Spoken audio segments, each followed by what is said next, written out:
Assalamualaikum warahmatullahi wabarakatuh. Saya akan menjelaskan mengenai sintetis protein.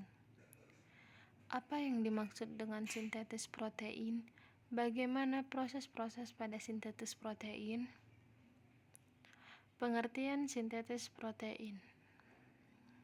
Sintetis protein adalah proses pembentukan asam amino berdasarkan kode genetik yang terdapat pada DNA, yaitu berupa urutan basa nitrogen.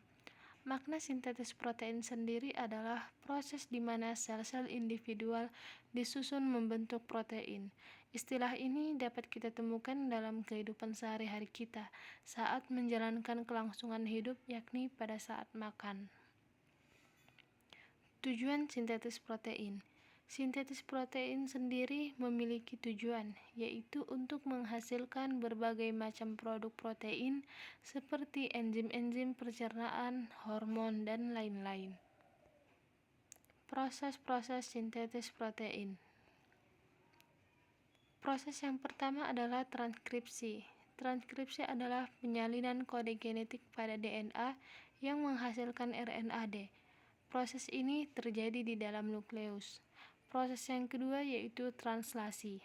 Translasi adalah penerjemahan kode genetik pada RNA-D oleh ribosom menghasilkan polipeptida. Transkripsi. Proses yang pertama yaitu inisiasi ataupun permulaan. Proses inisiasi dimulai ketika RNA polimerase menempel pada promotor gen. Promotor mencakup titik awal atau start point. Proses yang kedua elongasi ataupun pemanjangan. Elongasi terjadi saat RNA polimerase membuka untai ganda DNA. RNA polimerase selanjutnya akan menyusun nukleotida pada RNA membentuk rantai RNA-D. Dan proses yang terakhir terminasi ataupun pengakhiran. Proses transkripsi akan berhenti setelah sampai pada terminator, yakni urutan DNA yang berfungsi menghentikan transkripsi. Translasi. Proses yang pertama yaitu inisiasi ataupun permulaan. Setiap 3 basa nitrogen pada RNA-D akan membentuk kodon. Setiap kodon akan mengkode suatu jenis asam amino tertentu. Urutan kodon pada RNA-D inilah yang nantinya berperan menentukan jenis asam amino yang akan ditambahkan selama proses penyusunan polipeptida. Untuk mengetahui jenis-jenis asam amino yang dikode oleh masing-masing kodon dapat diamati pada tabel berikut. Proses yang kedua yaitu elongasi ataupun pemanjangan. Ribosom unit besar memiliki 3 ruangan yang disebut situs E, P, dan A. Selama elongasi ribosom akan membaca kodon-kodon yang berada di situs A. Asam amino yang dikode oleh kodon pada situs A akan dibawa oleh RNA-T yang memiliki antikodon yang sesuai. Apabila kodon berikutnya adalah UUU, maka fenilalanin akan dibawa oleh RNA-T yang memiliki antikodon AAA. RNA-T tersebut kemudian memasuki situs A.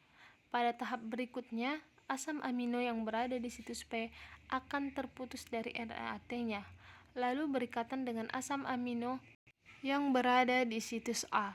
Ketika ribosom bergeser, RNA-T yang tidak membawa asam amino berpindah ke situs E, kemudian akan keluar dari kompleks translasi. RNA-T yang mengikat asam amino berpindah dari situs A ke situs P, sehingga situs A menjadi kosong.